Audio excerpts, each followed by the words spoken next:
unusual to Donald. She notices how closely both her mother and father monitor all of their children now for warning signs. Peter with his rebellion, Brian and his drugs, Richard getting expelled, Jim picking fights, Michael checking out completely. To complain or cry or show any emotion at all, Mary knows, will send the message that something might be wrong with her, too. And the fact is that the days when Mary sees Donald in that bedsheet are better than some of the other days. Sometimes after school, she comes home to find Donald in the middle of an undertaking only he can understand, like transplanting every last piece of furniture out of the house and into the backyard, or pouring salt into the aquarium and poisoning all the fish. Other times he is in the bathroom, vomiting his medications. Stelazine, and Thorazine, and Haldol, and Prolixin, and Artane. Sometimes he is sitting in the middle of the living room quietly, completely naked. Sometimes the police are there, summoned by their mother after hostilities have broken out between Donald and one or more of his brothers. But most of the time, Donald is consumed by religious matters, explaining that St. Ignatius conferred upon him a degree in spiritual exercise and theology.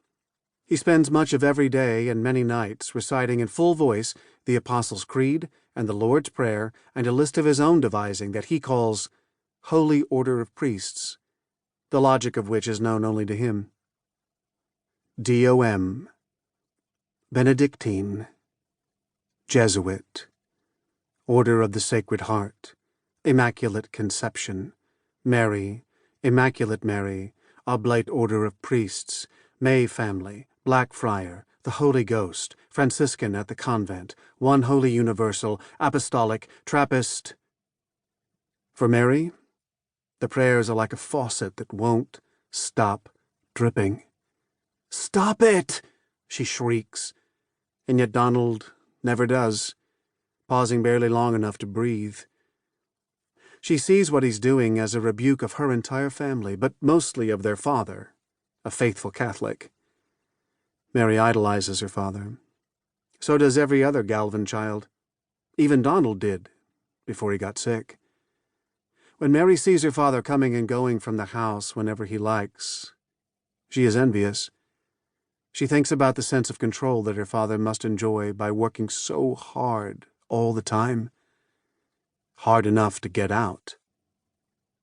It is the way her brother singles Mary out that she finds most unbearable. Not because he is cruel, but because he is kind, even tender. Her full name is Mary Christine, and so Donald has decided that she is Mary, the Sacred Virgin and Mother of Christ.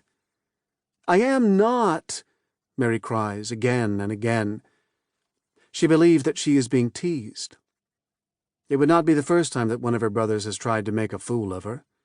But Donald is so unmistakably serious, so fervent, so reverential. It only makes Mary angrier. He has made Mary the exalted object of his prayers, bringing her into his world, which is the last place she would ever want to be. The idea that Mary comes up with, the solution to the problem of Donald, is a direct response to the rage she feels. Her inspiration comes from the sword and sandals epics that her mother sometimes watches on television. The idea starts with her saying, "Let's go up to the hill." Donald consents. Anything for the Sacred Virgin. It continues with Mary suggesting that they build a swing on a tree branch. "Let's bring a rope," she says. Donald does as she says.